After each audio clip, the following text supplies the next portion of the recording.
Hey guys, it's Anthony Bandiero, attorney and senior legal instructor for Blue Gold Law Enforcement Training, bringing you into the Roadside Chat. And we're literally on the road. We're actually in Dog the Bounty Hunter's podcast room with his son, Garry. Garry, you just took the instructor class at Blue Gold. Congratulations. Thank you. Was it hard? No, but it definitely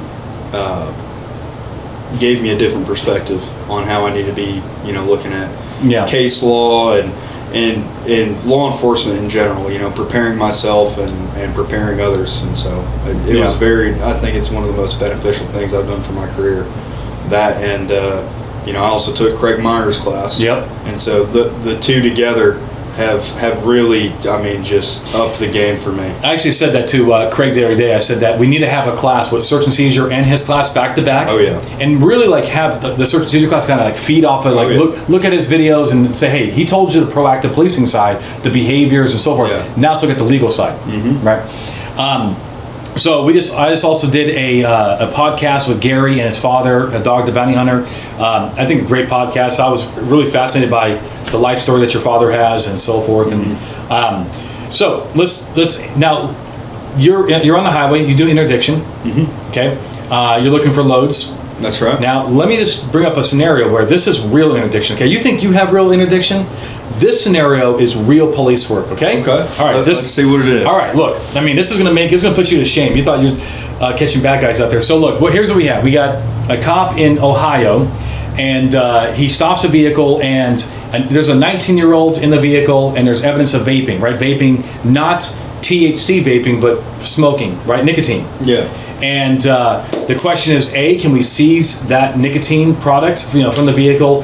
And more importantly, can we search it for more, evidence of the crime? You see how, when I said this was very serious crime. Oh, yeah. This is you're smirking. He doesn't really take this cigarette stuff seriously, okay?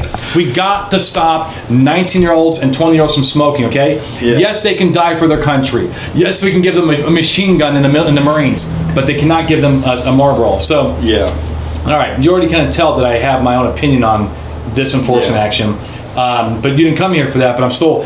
This question has come up a few times. I'm still going to, put a license here to tell you what my opinion on stuff like this is. Now, the officer says we have Ohio Revised Code 2927.02.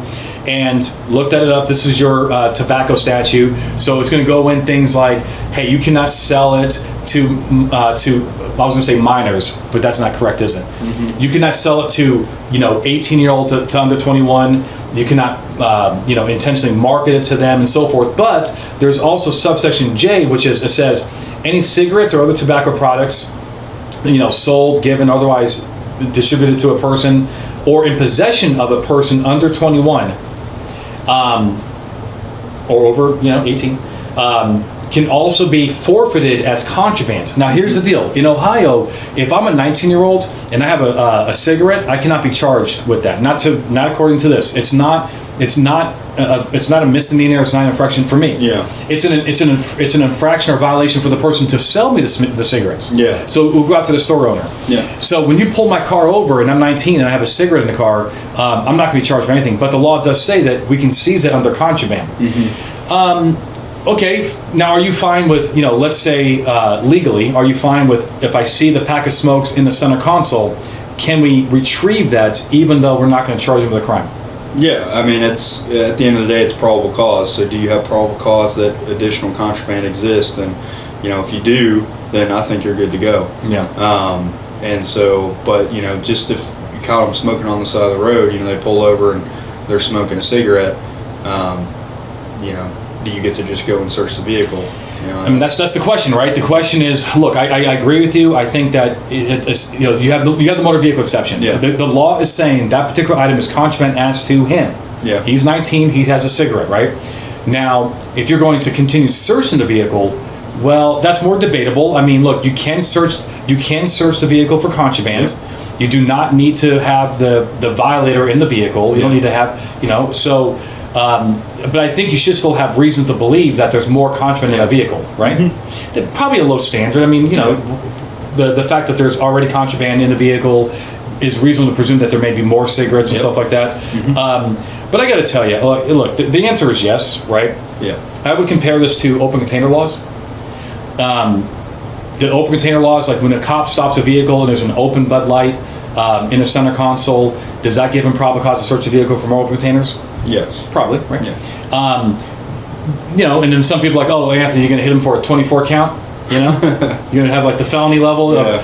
No, but it just shows the egregiousness of the violation. Also make sure that he's not going down the road with more open containers. Mm-hmm. Maybe that's kind of similar here. Yeah. But at the same time, like, I got to tell you, this issue has given me heartburn personally ever since it was passed by the feds about making it illegal for under 21. I just think at some point enough is enough with this nanny state business. Okay, I'm not. Again, some cops are going to totally disagree. Like, hey, cigarettes kill people too, and we got to stop these. They're not kids; they're adults.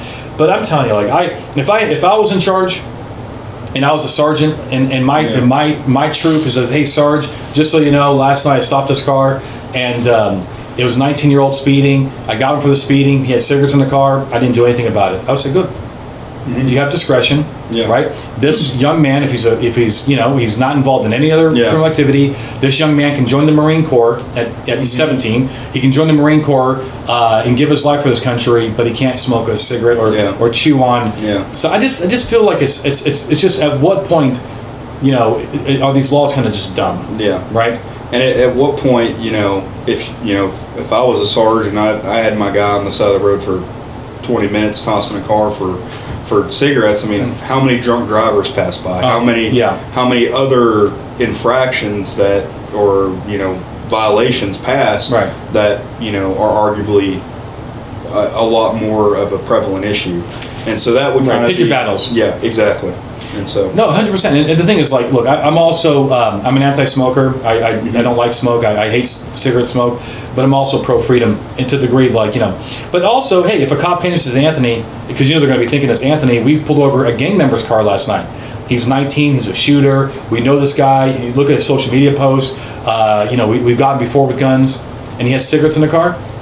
I mean, I don't know. I mean, the law says you can do it. Mm-hmm. So maybe, if you can do it, maybe that's better judgment. And look, but at the point, it just, I wish the whole law just went away. Yep. I think that you can smoke at 18. Mm-hmm. Hell, you used to be able to drink at 18. Yeah. I mean, you can do it in Mexico still. What's the rule in Mexico? It's not 18. It's can you reach the counter? That's right. So maybe 8 years old in some cases.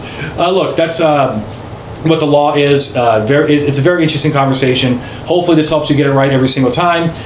If you like what we're doing around here, like, subscribe, share it with your friends. Until next time, you guys stay safe.